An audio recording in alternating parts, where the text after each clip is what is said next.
So Pokemon Sword and Shield, in my opinion, are pretty easy games. They tell you where to go, they tell you what's super effective and what's not.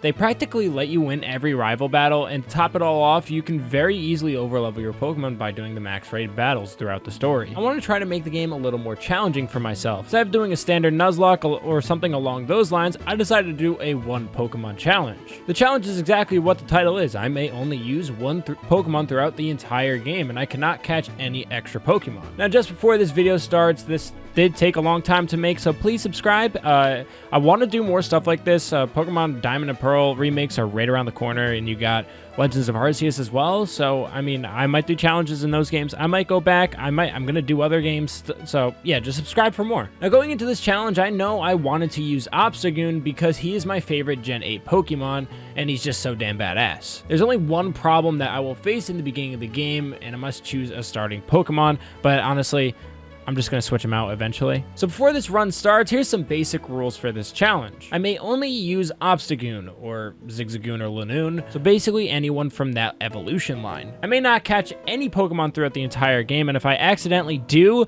I must stop whatever I am doing and put it in my PC box. I may not use any XP candies that I get from doing max raid battles, but I'm going to allow myself to use Dynamax candies since you only get 10, and also I'm using one Pokemon, so I mean, give myself a little of an advantage. And also allow the rare candies that you get from the raid battles, considering they're pretty rare. I just can't grind for them because that honestly wouldn't be fun. I may not transfer any items from other games. I have to use everything that I find in the game. And the last and most important rule, just have fun. I have told myself that way too many times doing this. Quick disclaimer though, I am writing the script to this video as I play throughout the game, so while I'm writing this portion of the script, I haven't even fought the first gym yet, so it's gonna, you know, continuity stuff might not be there. With all the housekeeping out of the way, let's just start this run. Game starts off with a wonderful TV broadcast where the not-so-bad guy Chairman Rose introduces himself to me in the audience in the arena. Then he introduced some guy named Leon, like I'm supposed to know who that is, but he happens to be the champion of the Galar region, so I'm gonna fight him at some point. Leon and some dude named Raihan are about to fight, and Leon makes his Charizard really big and scary, and then I'm finally told what game I'm going to be playing.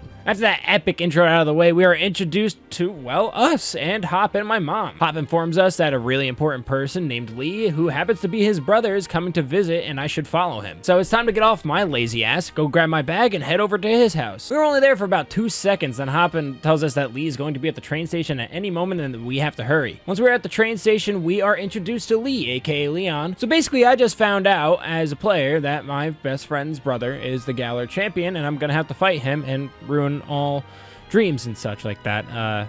Yeah, we'll get to that later. Fast forward a little, Lee gives us a starter. We chose Grookey, and that doesn't really matter because we're gonna switch it out anyways once we can. We headed into an eerie forest and proceeded to get raped by question mark.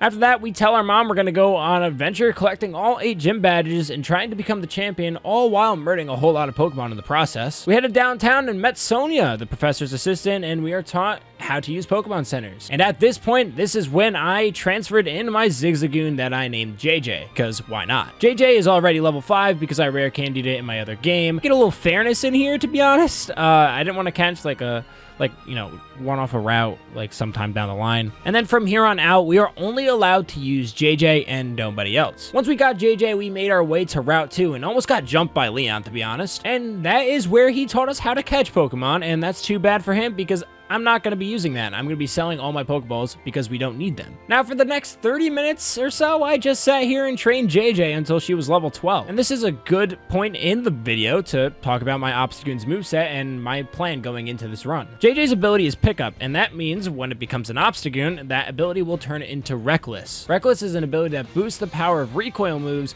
such as Takedown or Double Edge. So that being said, my first move I'm going to add to the move pool is Double Edge. Obstagoon is very weak to Bug, Fighting, and Fairy, and there's honestly nothing I could do about Fighting and Bug with the given moveset that he has. That is unfortunate because Fighting is 4 times effective against Obstagoon, and we'll get to that later, but that's very annoying. But for Fairy, he is able to learn Cross Poison, and Fairy is weak against Poison, so that's why it's going to be in the second slot. Next up, I wanted to do a Dark type so I can have Stab. If you don't know what Stab means, it's same type attack bonus. So I opted to go for Throat Chop because it will eliminate Pokemon from using sound moves. You can also switch this out for Night Slash, but for the extra crit chance, but but I'd rather go and not die to like a Toxtricity. And then my last move on Obstagoon's moveset will be his signature move, Obstruct. Obstruct is just like Protect, but if a Pokemon makes contact with a physical move, that Pokemon's defense will get lowered by 2 stages. My plan is to use Obstruct against fighting and bug-type trainers in the coming battles. And as for an item, I really didn't know what to do. I guess a Life Orb, but then again,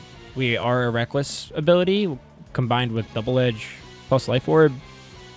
I don't know how that will go well. With all that being said, let's just continue the run. After I trained JJ until she was level 12, we made our way to the professor's house, and that is where we brutally murdered Hop's entire team by only using Headbutt, and then got the letter of endorsement and the ability to Dynamax. After that, we went to the train station, and then we learned about the vast wild area. Spoiler alert, it's really not that big. And then here is where I spent another 30 minutes doing max raid battles. I did 10 or so raids just to get enough for 10 Dynamax candies to max out the Dynamax level on JJ. And I also got 2 rare candies in the process, so I mean, that was nice. Once I got the Motosoke, I healed JJ at the Pokemon Center and then spent way too much money on a haircut and some clothes. But at least we look good, right? Let's just hope we don't need to buy any potions later on. We made our way to the stadium and was told that the opening ceremony was tomorrow and we should sleep in a nearby hotel. So that's exactly what I did, or at least tried to do, because, you know, some emo fanboys were blocking the check-in at the hotel, and there was only one way. Any rational person would try to check into a hotel if emo fanboys won't let you,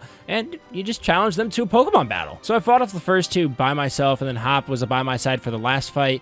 It wasn't that interesting. I just headbutted all of them. Then I met their goddess Marnie, which I guess that's cool. And then finally, we were able to check into the hotel, rub one out, and then fall asleep for the big day we have ahead of us. At the start of the next day, we went to the stadium and met all the gym leaders. Met not-so-bad guy Chairman Rose and was off to our first gym. But again, before we made our way to the first gym, I had to train JJ a little bit. Or a lot.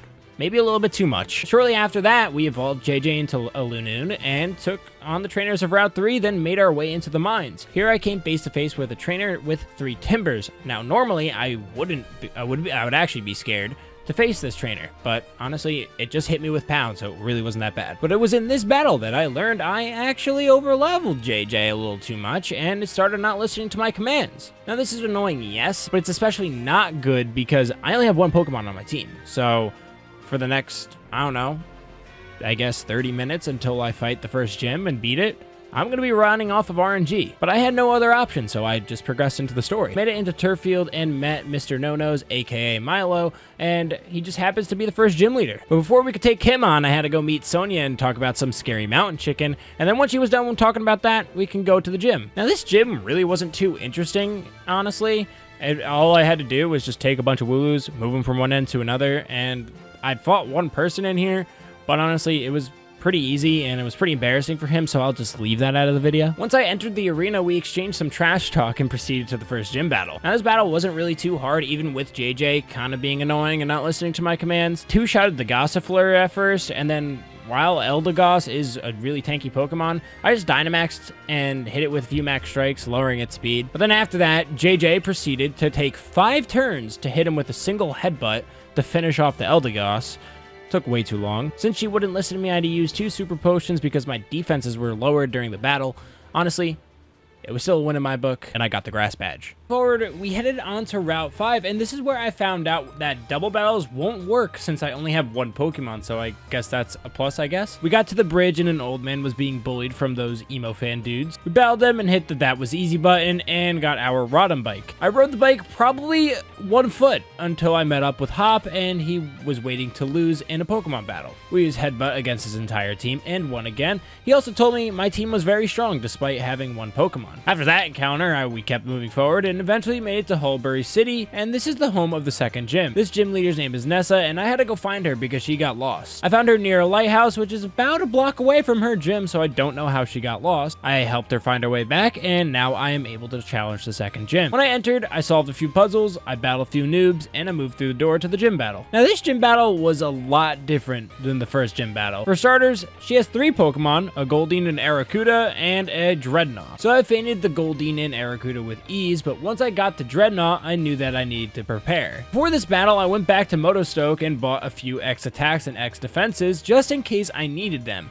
I bought them specifically for this Pokemon because I knew how difficult it was, and I would only use it if I absolutely had to. Now this Dreadnought has Swift Swim as its ability, which doubles its speed while it's raining, so all I had to do was not let it rain. But not only is it faster in the rain, it also has a move called Razor Shell, and it's a water type move, and it gets boosted in the rain as well. So this is how the battle went. I Dynamaxed first turn, and I used a Max Strike. She retaliated back with the same exact attack. Next, I had a feeling she was gonna go for a Max Geyser, and that's exactly what she did, so I used Max Guard. So I prolonged the rain for one turn, but there was still one more turn in the Dynamax, so she could still make it rain. I opted to go for a Max Darkness, and she hit me with a Max Strike. So I got through the Dynamax phase of the battle without having it rain, which was a big plus. Now for the next part, I just had to simply survive. I got hit by the first Razor Shell, and it did a good amount of damage, and also my defenses were lowered. So I had to use a Super Potion to stay alive, and she used a Razor Shell again, lowering my defense once again. I kept Super Potion spamming until my defense was about at a -5, and I knew I was gonna die.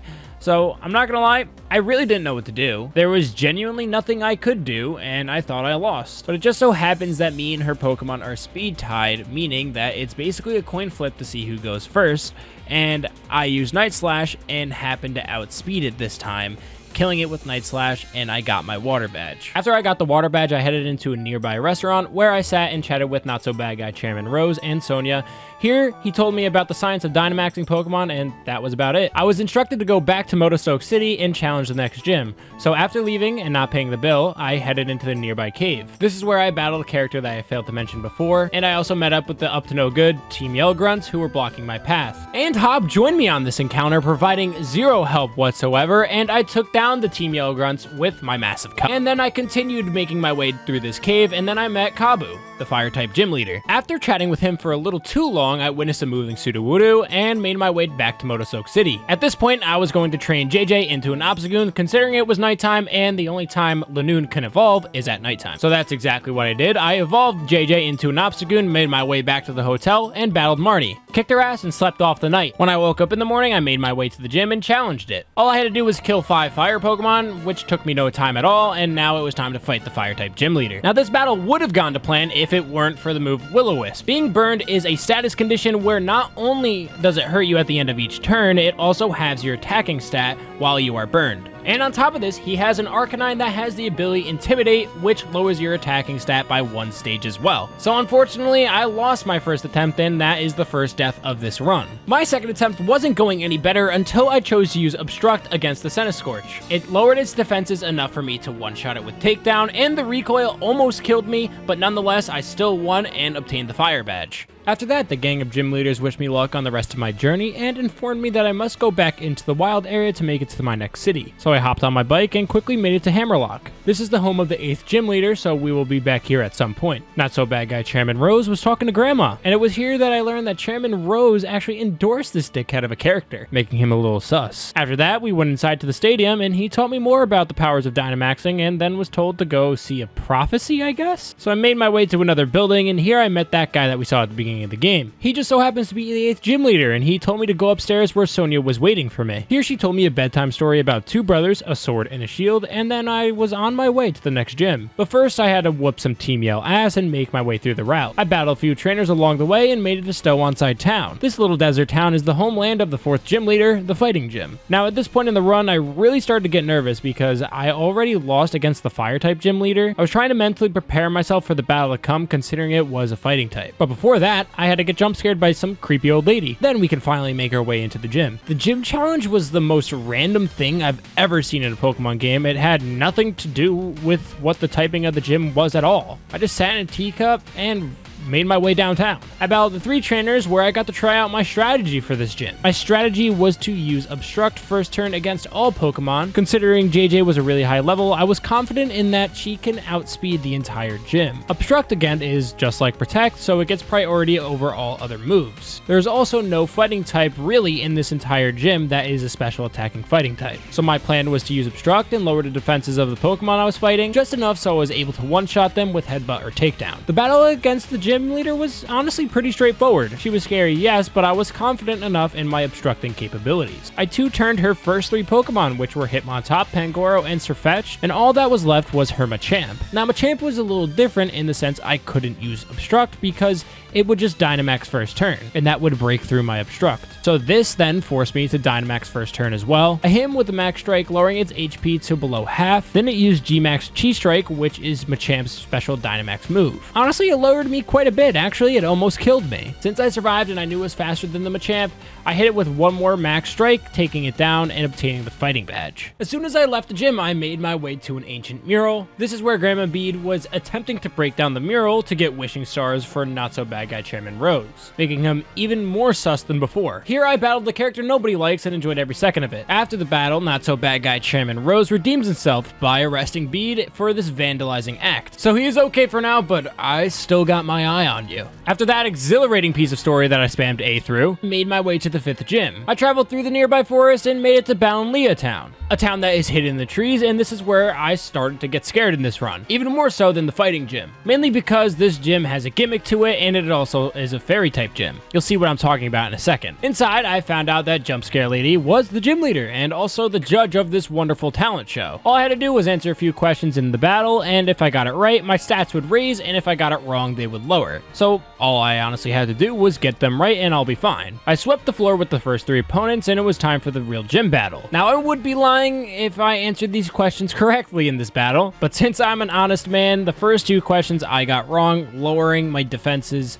and my speed by 2 stages. Also, she has a Mawile that has Intimidate. That also lowered my attack. So this wasn't going my way, and by the time that the Togekiss came out, the game was over for me. I lost the first attempt, giving me a second death for the run. So this gave me a chance to change up the plan, and from the 4th gym, I actually got the TM Revenge. So my plan was to teach this to Obstagoon in replacement for Night Slash for the time being. Then I would Dynamax the very first turn of the battle using Max Knuckle twice, giving me a +2 in attack. So here's how the second attempt went. I did exactly that. I Dynamaxed and Max Knuckle twice, raised my attack by 2 stages, and then finished off her wheezing with a simple Max Strike. Next up was the Mawile, and since I raised my attack by 2 stages already, Intimidate didn't really have an effect on me. I was able to knock it out after using Obstruct a few turns in and killing it with a simple Revenge. Following that was Togekiss. Togekiss was easy because by this time I had answered all the questions right and my stats were through the roof. So I was able to take the Togekiss down with a simple headbutt. And last but not least, her Alcremie. She Dynamaxed at first turn, and if you remember from before, I do not have one, so very first turn I Obstructed. And after that, I Hyper Potion spammed just to stall out the Dynamax. After this, I just hit it with one simple headbutt, ending the battle, and I obtained the Fairy Badge. After that battle, I made my way back to Hammerlocke. This is where I heard an explosion that we just brushed off as a Pokemon Dynamaxing inside the stadium. We made our way onto Route 7, and this is where I had to battle hop again. Now, I was ill prepared for this battle. Essentially, what happened is I forgot to reteach JJ Night Slash. She still had Revenge, Headbutt, and Takedown, which Ghost types are immune to, and it just so happens that Hop's first Pokemon is a Ghost type Pokemon. This forced me to lose the battle, giving me a 3rd death of the run, and honestly, it could have been avoided. But after that, I retaught JJ Night Slash and took a Hop on again, which we won with ease. This next part of the game wasn't really interesting at all. I made my way through the routes to Sirchester, where I fought the Rock Gym. I took the badge that was rightfully mine because it was just that damn easy, and moved on to Route 9. This is where I was given the ability to ride my bike on water, and I quickly made my way to the Dark-type gym. This scary town is called Spikemuth, and it was taken over by Team Yell for reasons I don't really understand. Now, it was here where I actually had to break the most important rule of the run. Unfortunately, I was not allowed to enter the 7th gym without a second Pokemon. I assumed because there was a double battle inside the gym, so in order to keep the run going, I had a backup plan. My plan was to catch a Magikarp because he can know a move called Splash. This amazing move literally does nothing at all. So technically, if I just use Splash, it's like I'm only using an Obstagoon. So I got my Magikarp and named it Annoying because I was just that annoyed that this was something they implemented into the game, and then made my way into the gym. I battled the first few trainers, then got to witness a super cool concert. Sadly, it got cut short because I had to steal this gym badge from the man who claims to be Pierce. In this battle, I lost a total of 3 times. The first one was to the first Pokemon, Scrafty. Since Scrafty has Intimidate, it literally destroyed my attack in the first turn that it was out, and then it just used Brick Break to kill me. At the other 2 attempts, I got through the Scrafty and onto his Obstagoon. And it was on this Obstagoon where I died 2 more times to the same exact thing. I would hit it with my fighting type move that I had taught JJ before this battle. It didn't do enough damage because of Scrafty's Intimidate from before. Then it would just hit me with the counter, killing me in 1 shot. On my 4th attempt, I stalled out long enough for the RNG gods to make his Obstagoon hit my Obstruct, lowering its defenses. And I killed the Obstagoon with Submission, and the last 2 Pokemon were honestly a breeze, and that gave me the Dark Badge. After that pathetic performance by yours truly, made my way outside where I heard another explosion coming from Hammerlocke. This time Leon looked concerned and ran back to the city in a hurry. Here we ignored the fact that Leon literally just saved everyone's life and moved our way to the 8th gym. This gym once again forced me to use a second Pokemon, considering the entire gym was double battles. So I went into my PC box, grabbed everyone's favorite fish, and battled the 3 trainers in the challenge. I went into the stadium to battle the guy we saw at the beginning of the game, and this gym battle was pretty straightforward. It was a long one, yes, but I had to stall out the Duraludon with Obstruct because it was spamming Body Press, so I had to lower its defense in order to have Body Press not do much damage. But I eventually took it down, giving me the final gym badge of the run. All I needed to do was just become the Galar champion. The end of the run was in sight, and I just had a few things left on my to-do list to complete. I quickly hopped on the train and rode it to Route 10. Route 10 was a nice cold mini victory road in a way. I quickly breezed through the route and easily made my way to Winden. This is my final destination for the game, and I got to finally breathe the final axe fresh air. I found my way to the stadium and entered the Champions Cup tournament. Here I battled Marnie, one-shotted her entire team, and took one last final battle with Hop, and then one-shotted his entire team for the last time. After my convincing victory, I made my way back to the hotel where I would sleep off the night before I could take on the champion tomorrow. I woke up and was greeted with Pierce. Here he told me that Leon was last seen going to Rose Tower, and this was weird because Leon is never late to things, and this would mean he would be late, according to Hop. I left the hotel and saw Oleana. This is the quiet girl that always stands behind Not So Bad Guy Chairman Rose. She was upset that we were planning to go to Rose Tower. She gave the key to some undercover baddie, and here I played hide and seek with this fool, and I found him 3 times. After this, I stole his key and made my way to Rose Tower. Here I rode an extremely long elevator with Hop, fighting off the undercover baddies that were trying to defend Chairman Rose. Once I made it to the top, I had a battle with Oleana in one of the easiest battles in the entire game, pushed her aside, and went to meet with Leon. Not So Bad Guy Chairman Rose was starting to show his true colors and was becoming bad guy Chairman Rose. He was explaining to Leon that he was trying to prevent the Darkest Day, which is taking place 1,000 years from now. I don't understand why he would do that, because it's not like he would be alive to experience it, but whatever, I guess he has his reasons. He told Leon to cancel the championship match, and Leon politely said no.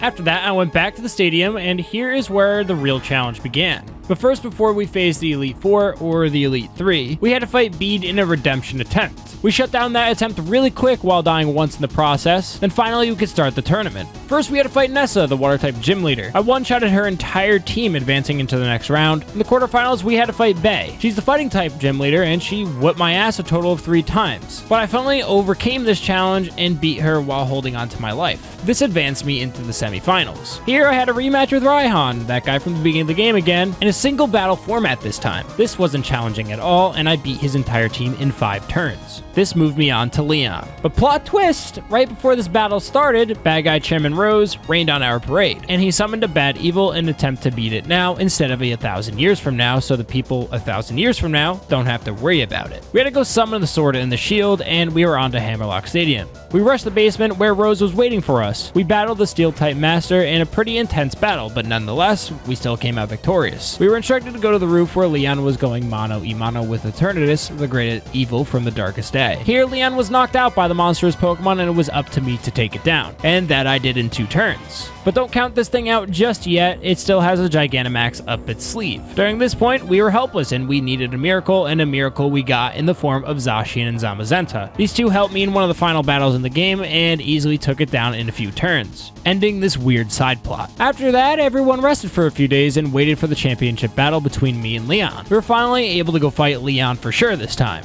Here is the very last battle of the game, and my nerves honestly began to tingle. I entered the fight with aggression, and he threw out his his first Pokemon, Aegislash. I simply hit it with an Obstruct and Night Slash combo, taking it down. His next Pokemon was Seismitoad, which I took out by Dynamaxing into 2 Max Knuckles. Then it was onto his Haxorus, and this is where I used my last Max Knuckle and a simple Double Edge to take it down. So it was a +3 attack at this point in the battle. Here it came face to face to that starter that no one chose, which was the Cinderace. I took it down with a Night Slash comfortably, and it was onto his second to last Pokemon, which was Dragapult, which I killed with Night Slash once more. And then finally it was on to the famous Charizard that was so incredibly easy to take out, it was kind of a joke. I literally hit it with 1 Double Edge and one-shotted it. That was it. I won with ease and really couldn't believe it. If you think these games aren't easy, well, just look at this video. I literally just beat the champion with 1 level 79 Obstagoon that I named JJ. After I was crowned the Galar champion, the game reminds me once more of what game I just beat, and yeah, that was about it. So yeah, no, you cannot beat Pokemon Sword with only an Obstagoon.